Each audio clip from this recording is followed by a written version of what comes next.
Now, July the 20th marks the 50th anniversary of Türkiye's Cyprus peace operation. Turkish President Recep Tayyip Erdogan attended a ceremony in Lefkosa, the capital of the Turkish Republic of Northern Cyprus. His first stop was the Ataturk monument, where he laid a wreath before signing the Book of Honour, and then on to the official parade. The TRNC and Turkish presidents were presented with flags, followed by speeches from both leaders. Açıklamalar yaptı.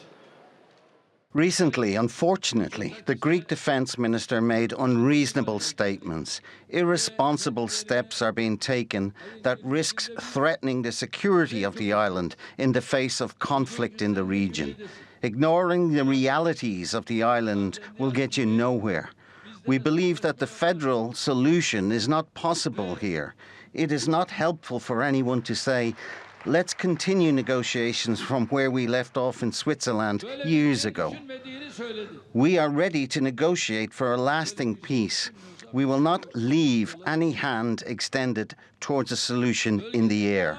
The Turkish Cypriot people and Türkiye have been the ones who sincerely want a solution, who have taken risks, who have demonstrated will. If you want a solution, we say, register the Turkish Cypriot people acquired rights. Strengthening the dialogue between Türkiye and Greece will contribute to the solution of the TRNC issue. While the torches lit by Dr. Fazıl Küçük and Rauf Denktaş illuminated our path, the principles of our great leader Mustafa Kemal Ataturk set our direction. This path is the path of freedom, independence and liberty. One day, we will take our rightful place in the world and achieve our goals.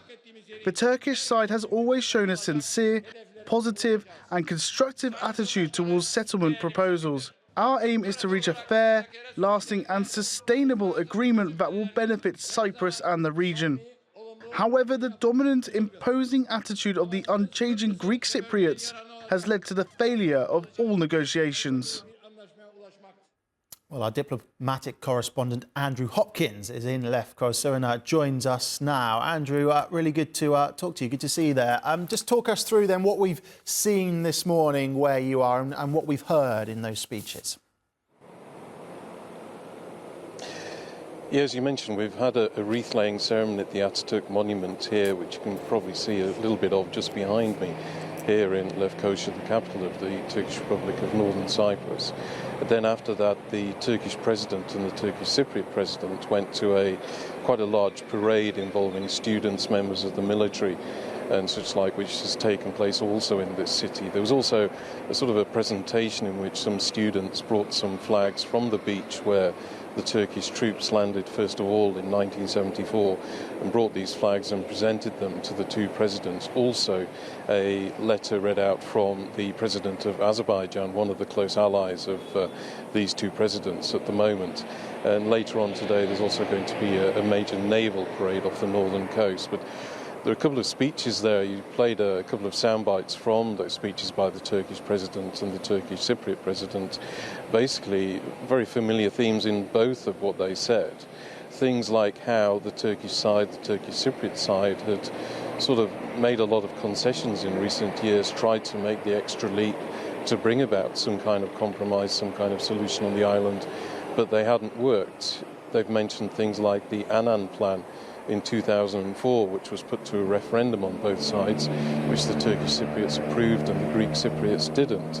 And also Crans-Montana in Switzerland, which was the last, I suppose you could say, major attempt at reaching an agreement, which was in 2017, which there are reports there that the Turkish side, the Turkish Cypriot side, went further than ever before in terms of how they would withdraw troops from the island. But the message was pretty clear, I think, from both these leaders that now the time for all these kinds of negotiations is pretty much over, 50 years and no result. And now they want this two-state solution, which is what Ersin Tatar has been putting forward, and also the Turkish president has backed. There'll be no sort of bi-communal, bi-zonal federation. There'll be two separate states on the island as far as their vision is concerned. OK, Andrew, thank you very much. Let's get more on this. And before we go to Obeyde Hito in Gurney, we can see him there. That's the beach where the Turkish forces came ashore. But before we go there, let's remind you of the history briefly, shall we? Because for more than a decade, the Greek Cypriot administration violated the founding agreements of the Republic of Cyprus by denying Turkish Cypriots their basic rights. Turkish Cypriots suffered marginalisation and oppression, including violent attacks and massacres. In 1974, a Greek Cypriot coup took place with the aim of making the island part of Greece. Türkiye took action on July the 20th, 1974, 50 years ago. The Turkish army commenced its peace operation protecting the rights of Turkish Cypriots as a guarantor power. This was a turning point for the island and both of its communities. The Turkish army victory was swift and created an environment of peace and security for both Turkish and Greek Cypriots.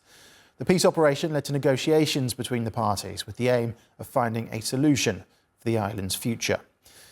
Negotiations stalled, however, leading the Turkish Cypriots to seek an independent state. On November the 15th, 1983, with the support of Türkiye, the Turkish Republic of Northern Cyprus was declared. Well, as promised, let's go to Obeyde now, and he joins us there. You can see him. What more can we expect? We heard from Andrew about what we've seen this morning, but plenty more coming up this afternoon. Absolutely. A very large naval parade is coming to this part of the island, the northern part of the island, at the point exactly where Turkish soldiers made their first landfall to start the operation 50 years ago. The beach is actually just down the coastline here, and this naval parade is going to come right behind us. 50 Turkish naval ships are going to take part in this naval parade, including the TCG Anadolu, which is an amphibious assault ship. It's the crown jewel of the Turkish Navy, the largest in the Turkish Navy. It carries more than 1,200 soldiers. It's capable of carrying dozens of tanks and armored personnel carriers. It can also launch TB2 and TB3 Bayraktar drones, the Akinji drone. Helicopters can land and take off from there. And along with it are going to be many other corvette and frigate ships. This is going to be a huge parade. In the centennial parade, let's say, in Istanbul, 100 ships actually went through the Bosphorus. Now, since this is the 50-year anniversary of the start of the operation, 50 ships are going to be coming through right behind us. And there are some preparations going on. There are people in the town here in Girne with flags. There are people who have placed wreaths, and they're following these events that are going on throughout the island, starting in Lefkosa, about half an hour, 45 minutes away, and they'll come back towards the coastline later this afternoon when the parade will start. I'm just wondering, is there extra significance with this naval parade?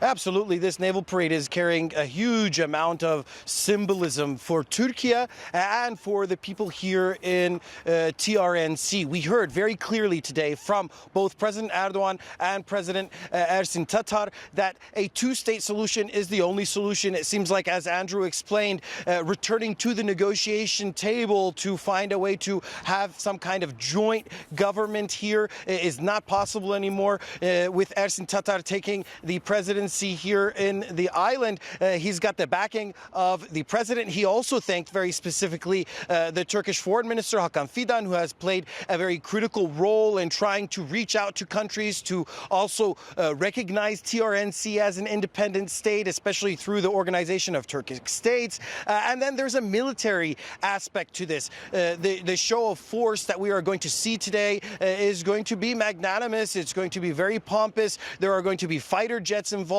helicopters, and all of these naval ships that are going to be parading right behind us. This is a very strong message, especially to all of the Eastern Mediterranean countries. This is an island that's surrounded by natural resources, oil and gas. It's also a logistics center in terms of naval navigating the waters here in the Eastern Mediterranean. There have also been repeated calls by Türkiye Nicosia to basically to the other side of the island, that they should stop militarizing this island, stop building up military bases, providing foreign countries the ability to bring their military forces here. So it's definitely carrying a lot of symbolism, especially with the TCG Anadolu leading the parade today. Obeda, thank you.